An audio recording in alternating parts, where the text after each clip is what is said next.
You know that moment when you're 3 drinks in at a party and suddenly you're telling a complete stranger about your childhood trauma, your weird recurring dream about being chased by a giant banana, and that time you cried watching a commercial about paper towels? Yeah, we need to talk about that. I once told my Uber driver my entire 5-year plan, the whole thing, including the part about learning to make sourdough bread and maybe getting a cat named Gerald. Poor guy just wanted to know if I preferred the scenic route. By the time we reached my destination, he knew more about my life than my therapist. And I pay my therapist. Here's the thing nobody wants to admit. We've turned oversharing into an Olympic sport, and we're all competing for gold. But what if I told you that your compulsive need to be an open book is actually making people respect you less? Not more, less. Stick with me here. This isn't about becoming some mysterious villain in a noir film. It's about something we all secretly know but never talk about. Remember when you told everyone about that amazing job interview, how it went perfectly, how you definitely got it, and then you didn't? Remember how everyone asked about it for weeks? Remember dying inside every single time? Yeah, that. Or that time you announced your new workout routine to the entire office? Day 1 was great. Day 2 was okay. By day 3, Karen from accounting was bringing you donuts as a joke. By day 5, you were done, but everyone kept asking. For months. We do this thing where we broadcast our intentions like we're running for president. Every goal becomes a press release. Every dream needs an audience. Every struggle requires witnesses. But here's what actually happens. The more you share, the more ammunition you give people. Not because they're evil, but because humans are human. Your coworker who supportively mentions your failed diet every time there's cake in the break room, she's not Satan. She's just uncomfortable with her own choices. Your friend who keeps bringing up your ex when you're trying to move on, not malicious, just bored. The problem isn't them. The problem is that we've handed them the script. I learned this the hard way. I once told my entire extended family I was writing a novel. Big mistake. Huge.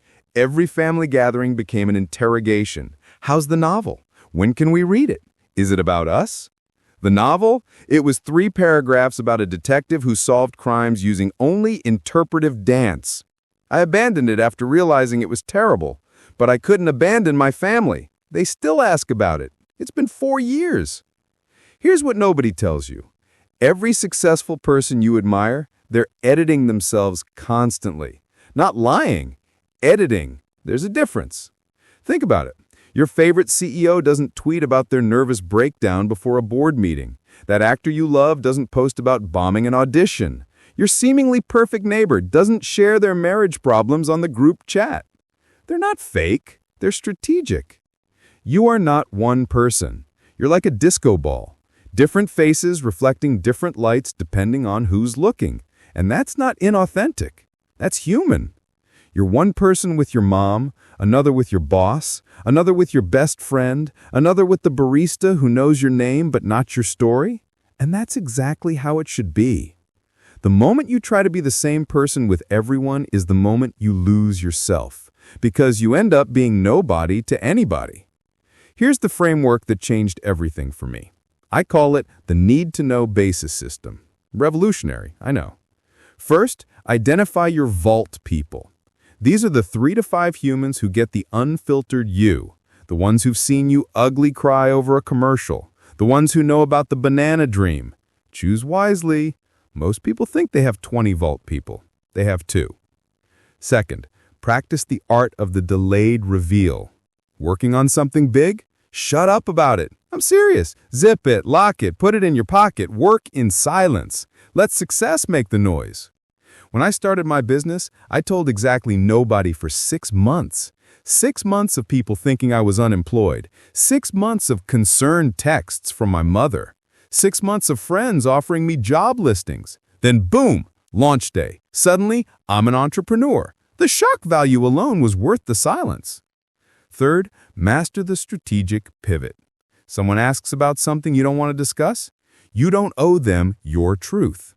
How's dating going? Becomes, I'm really focused on my pottery class right now. Did you know clay is basically just fancy mud? Works every time. People love random facts more than personal details anyway. Here's what happened when I stopped being an open book. People started respecting my boundaries. Weird, right? The less I explained myself, the less I had to. The less I shared my struggles, the less people tried to fix me. The less I announced my goals, the more I actually achieved them. My anxiety about being liked? Gone, because I stopped giving people the scorecard. That friend who always had helpful criticism about my life choices? She got bored and moved on to terrorize someone else. That relative who turned every conversation into an interrogation? They started talking to me about the weather. Blessed, blessed weather. But here's the plot twist. The less I shared with everyone, the more meaningful my actual connections became. My vault people, we went deeper because I wasn't exhausting myself performing vulnerability for strangers.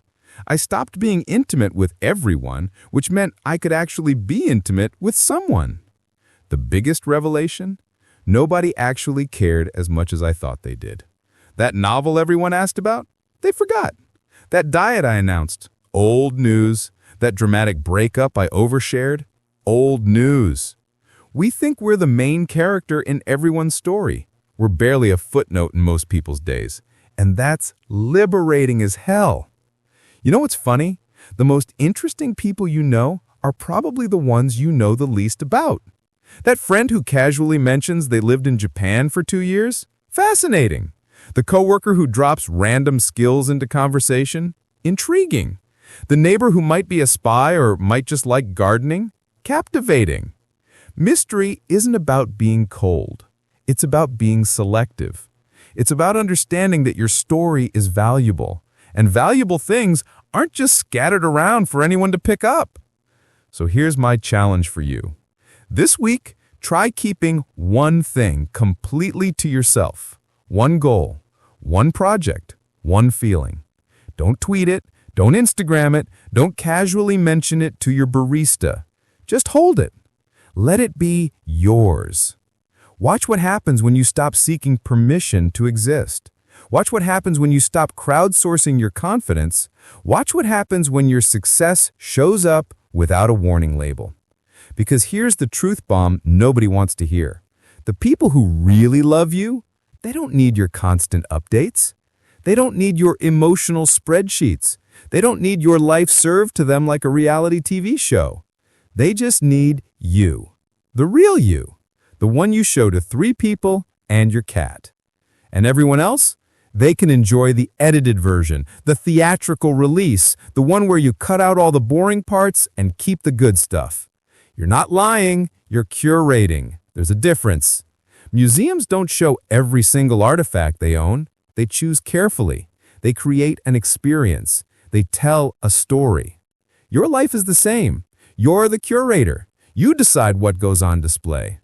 So maybe the biggest lie isn't that you need to be an open book to be loved. Maybe the biggest lie is that you're a book at all. You're not something to be read cover to cover by every passing stranger. You're more like a Netflix series.